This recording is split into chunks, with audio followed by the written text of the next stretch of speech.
শিক্ষক নিয়োগ দুর্নীতিকাণ্ডে তোলপাড় একেবারে গোটা রাজ্য। একদিকে যেমন এসএসসির 26,000 শিক্ষক শিক্ষিকা শিক্ষাকর্মীর চাকরি বাতিল হয়েছে সুপ্রিম কোর্টের নির্দেশে, কফিনে একেবারে শেষ পেরেকটা পুঁতে দিয়েছেন সুপ্রিম কোর্টের প্রধান বিচারপতি জাস্টিস খান্না। ঠিক তেমনই কিন্তু কলকাতা হাইকোর্টের বিচারপতি অভিজিৎ গঙ্গোপাধ্যায়, প্রাক্তন বিচারপতি তথা বর্তমানে বিজেপি সাংসদ অভিজিৎ গঙ্গোপাধ্যায়ের নির্দেশে বাতিল হয়েছে প্রাথমিকে 32,000 শিক্ষক শিক্ষিকার চাকরি। তবে এসএসসি 26,000 শিক্ষক শিক্ষিকার চাকরি বাতিল মামলার নিষ্পত্তি হলেও প্রাথমিকের 32,000 শিক্ষক শিক্ষিকার চাকরি বাতিল মামলা এই মুহূর্তে ঝুলছে কলকাতা হাইকোর্টে। বিচারপতি অভিজিৎ গঙ্গোপাধ্যায় আজ থেকে প্রায় 2 বছর আগে 2023-এর মে মাসে কড়া নির্দেশ দিয়েছিলেন প্রাথমিকে 32,000 শিক্ষক শিক্ষিকার চাকরি বাতিল হবে। অর্থাৎ 2014 টেট অনুযায়ী 2016 প্যানেল অনুযায়ী নিয়োজিত প্রায় 43,000 শিক্ষক শিক্ষিকার মধ্যে 32,000 শিক্ষক শিক্ষিকা ট্রেনিং থাকেনি। এমনকি অ্যাপটিটিউড টেস্ট নিয়েও উঠেছিল বড় সড়ো প্রশ্ন। সেই মামলাতেই কিন্তু 32,000 শিক্ষক শিক্ষিকার চাকরি বাতিল করেছিলেন বিচারপতি অভিজিৎ গঙ্গোপাধ্যায়। সেই নির্দেশ তারপর ডিভিশন বেঞ্চ ঘুরে সুপ্রিম কোর্টে যায়, কিন্তু সুপ্রিম কোর্ট মামলাটি ফের কলকাতা হাইকোর্টে ফিরিয়ে দেয়। তবে এই মামলার গতি এতদিন পর্যন্ত না পেলেও 1 বছর ধরে ঝুলে থাকলেও এই মামলা কিন্তু এসএসসি 26,000 শিক্ষক শিক্ষিকার চাকরি বাতিলের পরপরই গতি পেয়েছে কলকাতা হাইকোর্টে। বিচারপতি তপব্রত চক্রবর্তীর এজলাসে চলছে প্রাথমিকে 32,000 শিক্ষক শিক্ষিকার চাকরি বাতিল মামলা। সবথেকে তাৎপর্যপূর্ণ হলো এসএসসির যে প্যানেল বাতিল হয়েছে, সেই প্যানেল বাতিলের যে মামলা, সেই মামলার প্রথম চাকরি বাতিল করেছিলেন সেই প্রাক্তন বিচারপতি অভিজিৎ গঙ্গোপাধ্যায়। তিনি শুধুমাত্র অযোগ্য 8,000 শিক্ষক শিক্ষিকার চাকরি বাতিল করেছিলেন।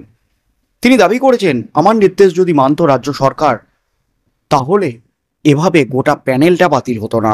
অর্থাৎ অযোগ্যদের বাঁচাতে গিয়ে যোগ্যদের বলি দেওয়া হয়েছে, এমনই দাবি কিন্তু প্রাক্তন বিচারপতি এবং বিভিন্ন মহলের এবং যোগ্য শিক্ষক শিক্ষিকাদের। তার মধ্যেই কলকাতা হাইকোর্টে উঠেছিল 32,000 শিক্ষক শিক্ষিকার চাকরি বাতিল মামলা। সেই মামলাতেই কিন্তু কড়া নির্দেশ বিচারপতি তপব্রত চক্রবর্তীর ডিভিশন বেঞ্চের। 32,000 শিক্ষক শিক্ষিকার চাকরি কি বাতিলই হচ্ছে? অবশেষে সামনে এলো কলকাতা হাইকোর্ট থেকে একেবারে বিগ আপডেট।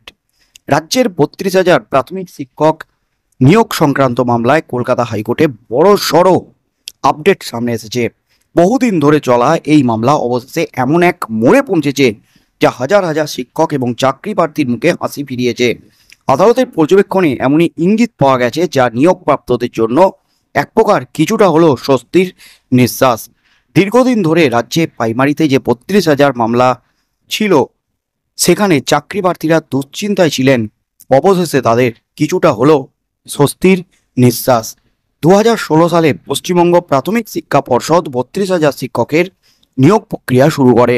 তবে সেই নিয়োগ নিয়ে একাধিক অভিযোগ ওঠে, বিশেষ করে অস্বচ্ছতা, মেধা তালিকায় অভাব এবং কম নম্বরপ্রাপ্তদের চাকরি পাওয়া নিয়ে প্রশ্ন ওঠে এবং নিয়োগের পদ্ধতি নিয়েও প্রশ্ন ওঠে।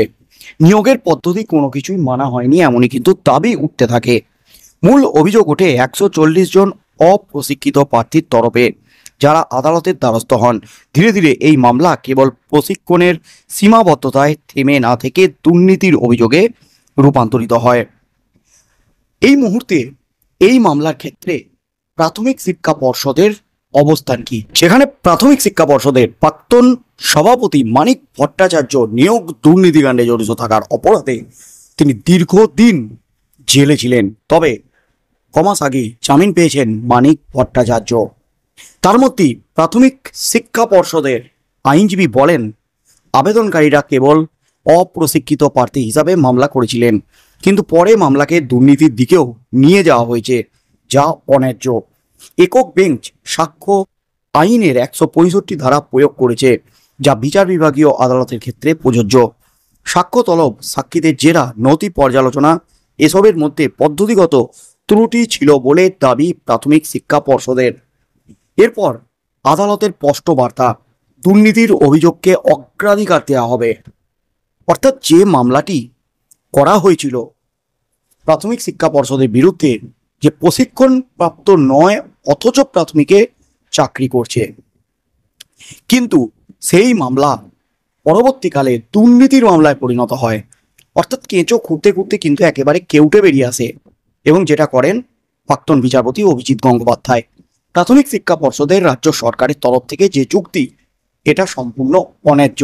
কারণ একটা মামলা, একটা দাবি নিয়ে মামলা হয়েছে, একটা অভিযোগ নিয়ে মামলা হয়েছে, সেই মামলায় পরে আবার অন্য মামলায় রূপান্তরিত করা হচ্ছে, এটা আইন বিরুদ্ধ, এমনই কিন্তু দাবি করতে থাকে। অর্থাৎ প্রাথমিক শিক্ষা পর্ষদের যেটা দাবি 32,000 শিক্ষক শিক্ষিকার চাকরি বাতিলের নির্দেশ, সেটা সম্পূর্ণ ভিত্তিহীন। কিন্তু বিচারপতি তপব্রত চক্রবর্তীর ডিভিশন বেঞ্চের সপাটে জবাব, বিচারপতির পর্যবেক্ষণ, তিনি বলেন নিয়োগ প্রক্রিয়া দুর্নীতির ছাপ পাওয়া গেছে, যদিও পদ্ধতিগত বিষয়ে প্রশ্ন রয়েছে, কিন্তু তা দুর্নীতির গুরুত্বকে ম্লান করে না। অর্থাৎ পর্ষদের যেটা অভিযোগ, সেই অভিযোগকে খারিজ করে দিয়েছেন বিচারপতি তপব্রত চক্রবর্তী ডিভিশন বেঞ্চ। তিনি স্পষ্ট করেছেন, ঠিক আছে, পদ্ধতিগত ত্রুটি আছে, ঠিক আছে মামলার ক্ষেত্রে, কিন্তু যেখানে নিয়োগ প্রক্রিয়ায় দুর্নীতি ধরা পড়েছে, সেখানে এই ত্রুটিকে, কোনো কিছুকে দিয়ে এই দুর্নীতির অভিযোগকে আটকানো যাবে না, দুর্নীতির গুরুত্বকে ম্লান করা যাবে না। দুর্নীতির অভিযোগ অগ্রাধিকার পাবে। নিয়োগে দুর্নীতি কেন হবে, ঘুরিয়ে কিন্তু এই প্রশ্নটাই পর্ষদের কাছে ছুড়ে দিয়েছেন জাস্টিস চক্রবর্তী ডিভিশন বেঞ্চ। আদালত আরও জানায়, বিশেষ পরিস্থিতিতে প্রাথমিক আবেদনের গণ্ডির বাইরে গিয়েও আদালত বিষয়টি বিচার করতে পারে। অর্থাৎ আদালত যেটা করেছে, বিচারপতি অভিজিৎ গঙ্গোপাধ্যায় যেটা করেছিলেন, তিনি তার গণ্ডির বাইরে গেছেন। কারণ যেটা নিয়ে অভিযোগ ছিল, সেই অভিযোগের বাইরে গিয়ে তিনি দুর্নীতি নিয়ে উঠে পড়ে বসেছিলেন, দুর্নীতির বিরুদ্ধে লড়াই শুরু করেছিলেন। এখানে দুর্নীতির কোনো অভিযোগ থাকলে সেই দুর্নীতিকে অগ্রাধিকার দিতেই পারেন বিচারপতি। এমনই কিন্তু পর্যবেক্ষণ প্রাথমিকে 32,000 শিক্ষক শিক্ষিকার চাকরি বাতিল মামলায় বিচারপতি তপব্রত চক্রবর্তীর। অর্থাৎ এই প্রাথমিকে 32,000 শিক্ষক শিক্ষিকার চাকরি বাতিল মামলায় কিন্তু একেবারে নয়া মোড়, একেবারে নয়া চাঞ্চল্যকর মোড় আসতে চলেছে কলকাতা হাইকোর্টে। অর্থাৎ এখনো পর্যন্ত কিন্তু এই মামলার ফাইনাল নিষ্পত্তি হয়নি, মামলার শুনানি কিন্তু শুরু হয়েছে, এবং এই মামলা যাতে দ্রুত নিষ্পত্তি হয় সে ব্যাপারে কিন্তু বড় পদক্ষেপ গ্রহণ করেছেন বিচারপতি তপব্রত চক্রবর্তীর ডিভিশন বেঞ্চ। যেভাবে বিচারপতি দেবাংশু বসাকের ডিভিশন বেঞ্চ এসএসসি মামলাটিকে 3 মাস দ্রুত শুনানি করে নিষ্পত্তি করেছিলেন, সেভাবে প্রাথমিকে চাকরি বাতিল মামলা যেটা দীর্ঘদিন ধরে ঝুলে আছে কলকাতা হাইকোর্টে, সেই মামলাও কিন্তু দ্রুত নিষ্পত্তি করবেন বিচারপতি তপব্রত চক্রবর্তী ডিভিশন বেঞ্চ। এমনই কিন্তু ইঙ্গিত পাওয়া যাচ্ছে হাইকোর্ট সূত্রে। তাই শেষ পর্যন্ত কি হতেই চলেছে, বন্ধুরা কি বলবেন? প্রাথমিক শিক্ষা পর্ষদ নিজেদের পিঠ বাঁচাতে এবং অযোগ্যদের বাঁচাতে যেভাবে সওয়াল করলো, এটা কতটা যুক্তিযুক্ত? কারণ একটা মামলা, একটা বিষয় নিয়ে মামলা, সেই বিষয় থেকে সেই মামলার মধ্যেই আবার দুর্নীতিকে টেনে নিয়ে আসা, এমনই কিন্তু অভিযোগ। এই অভিযোগ কতটা যুক্তিযুক্ত? বন্ধুরা আপনাদের মতামত অবশ্যই আমাদের কমেন্ট বক্সে কমেন্ট করে জানান। আগামী দিনে এই মামলার ক্ষেত্রে কি হতে চলেছে সেদিকেই চোখ থাকবে গোটা রাজ্যের।